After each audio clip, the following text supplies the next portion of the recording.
వస్తున్నాను. లేదు, ఇక్కడ నాకు జారిపోతోంది. దాన్ని వదలక హైడీ.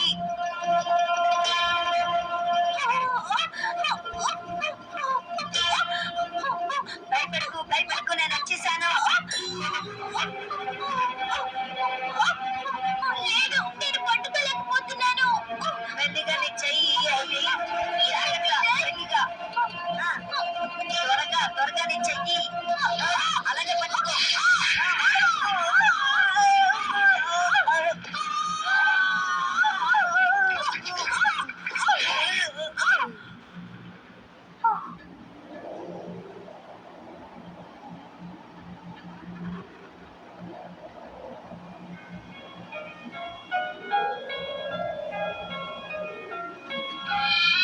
హైడీ కాలికి గాయం అవడంతో జోసెఫ్ తన భుజం మీద ఎక్కించుకుని ఇంటికి తీసుకువెళ్తాడు. ఈ రోజు జోసెఫ్ లేకపోతే మన పని అయిపోయినట్టే. ఈ హడావిడిలో పడి స్నోఫ్లేక్ సంగతి మర్చిపోయాడు. మేకల మందలతో చూస్తూ ఇంటికి బయలుదేరాడు. రోజు మూలికలు తిని స్నోఫ్లేక్ క్రమంగా పెద్దదవుతుంది. అది బలం పుంజుకోవడం చూసి ప్రతిరోజు ఆ కొండల్లో దొరికిన మూలికల్ని దానికి తినిపించేవారు. వాళ్ళ అదృష్టం కొద్దీ వాళ్ళకి బోరెడన్ని మూలికలు దొరికేవి. ఏంటి, రేపేం జరుగుతుందో తెలుసుకోవాలని ఉందా? పీటర్ స్నోఫ్లేక్ ని తీసుకుని వెళ్లిన తర్వాత హైడీ దాన్నే తలుచుకుని ఉండిపోతుంది. ఎదురు చూస్తుండగానే స్నోఫ్లేక్ రావడంతో హైడీ ఎంతగానో సంతోషపడుతుంది. ఆ తరువాత ఏం జరుగుతుందో రేపటిలో మీరే చూడండి.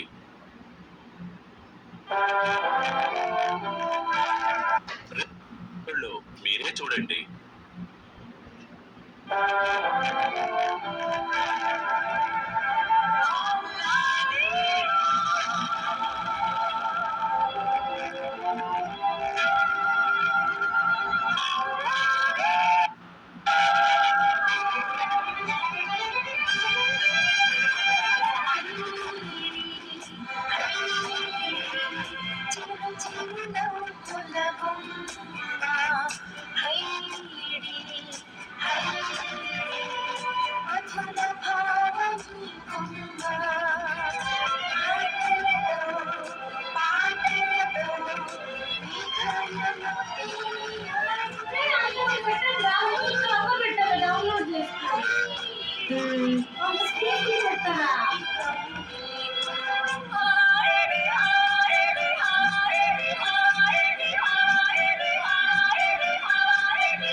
వస్తున్నాను.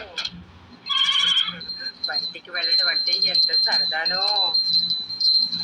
బామ్మగారు, ఏమిటయ్యా? స్నోఫ్లేక్ ని రేపటి నుంచి బయటికి తీసుకువెళ్ళొద్దని చెప్పండి. కసాయి వాడికి ఇచ్చేయబోతున్నాను. తప్పదంటావా? కొన్నాళ్ళైతే అది పాలు బాగా ఇస్తుంది. నా మాట విను. మీ మాట వింటే ఎలా? నాకు చాలా అప్పులున్నాయి. మీరు డబ్బులు ఇస్తారా? చెప్పిన మాట వినవు కదా. Good morning Peter. Good morning బామ్మ. ఇంకొన్నాళ్ళైతే సీజన్ అయిపోతుంది పీటర్. అవును, ఎలాగైనా 15 రోజులు అవుతుంది. స్నోఫ్లేక్ ని జాగ్రత్తగా చూసుకో. స్నోఫ్లేక్, సరేరా వెళ్దాం. వచ్చేసావా? నీకోసం ఎదురు చూస్తున్నాను.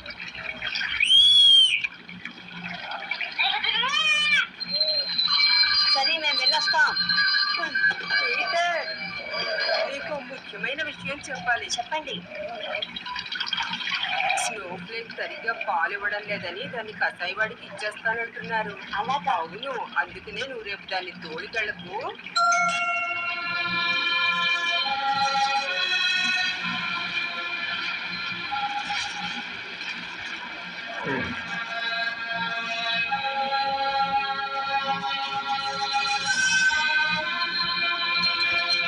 వాళ్ళు చాలా మోసం.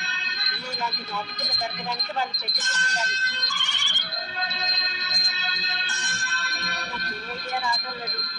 కాపాడుతానో తెలీదు. రోజు మూలికలు తిని స్నోఫ్లేక్ క్రమంగా పెద్దదవుతుంది. అది బలం పుంజుకోవడం చూసి ప్రతిరోజు ఆ కొండల్లో దొరికిన మూలికల్ని దానికి తినిపించేవారు. తాతయ్య, ఆ పెద్ద కొండ దగ్గర గడ్డి బాగుంటుంది కదూ. నేను అక్కడికి వెళ్ళి స్నోఫ్లేక్ కోసం గడ్డి కోస్తాను, సరేనా? అటువంటి వాటిని తీసేటప్పుడు నువ్వు చాలా జాగ్రత్తగా ఉండాలమ్మా. దిగులు పడకండి తాతయ్య, నేను జాగ్రత్తగా వెళ్ళొస్తాను. ఆ కొండ మీద పెద్ద పెద్ద బండరాలు ఉన్నాయి కదా, వాటి మీద ఉన్న వాటిని మాత్రం తీయొద్దు, ఎందుకంటే అవి పెద్దగా ఉపయోగపడవు. నేను చెప్పింది అర్థమైందా? సరే తాతయ్య, అయితే ఆ పెద్ద కొండ దగ్గరికి వెళ్ళంలే. మీరు దిగులు పడకండి, బాయ్, వెళ్ళొస్తాను. హాయ్ స్నోఫ్లేక్, నేను వచ్చేసాను. ఇవాళేంటి చాలా సంతోషంగా ఉన్నావు? Hi Peter. Good morning Peter. వచ్చేసావా? నువ్వు ఎంత వెయిట్ పెరిగావో నేను నిన్ను ఎత్తుకొని చూస్తాను.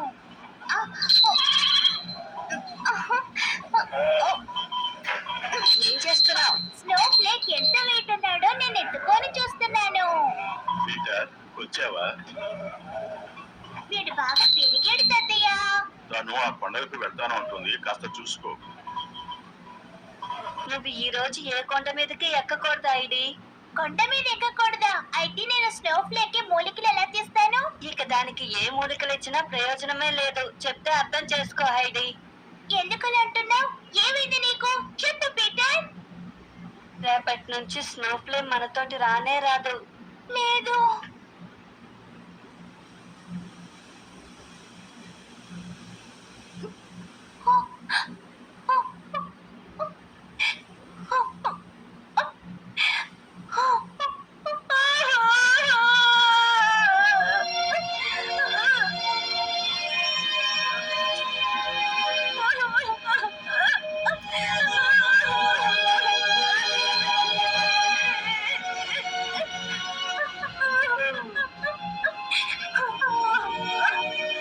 ఇలా ఏడుస్తూ ఉంటే దాన్ని కాపాడుకోవడమా చెప్పా ఇది?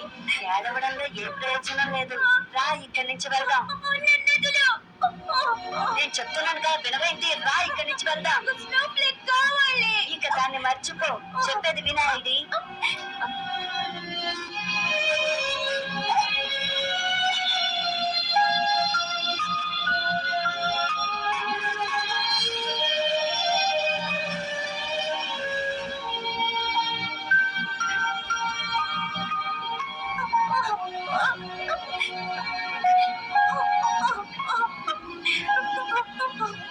నేను స్నోఫ్లేక్ కోసమే ఈ కొండకు వస్తున్నాను.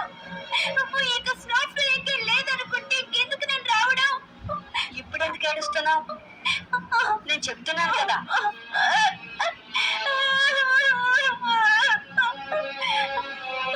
ఇక నీతో నేను ఎక్కడికి రాను పీటర్.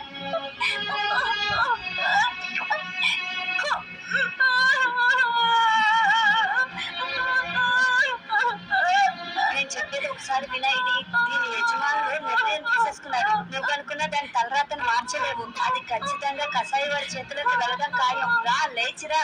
నేను చెప్తున్నాను కదా హైడి, అర్థం చేసుకో ప్లీజ్. ఇప్పుడు నువ్వేమంటున్నావు? స్నోఫ్లేక్ ని ఎవరు కాపాడలేవనే కదా? అది నాకు అర్థం అవుతుంది.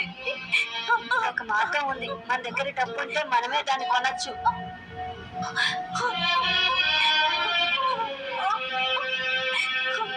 ఇక మూలికలు వెతకడం మానేసి డబ్బు వెతకడానికి ప్రయత్నిద్దాం. ఓకే, నువ్వు చెప్పినట్లు చేద్దాం పీటర్.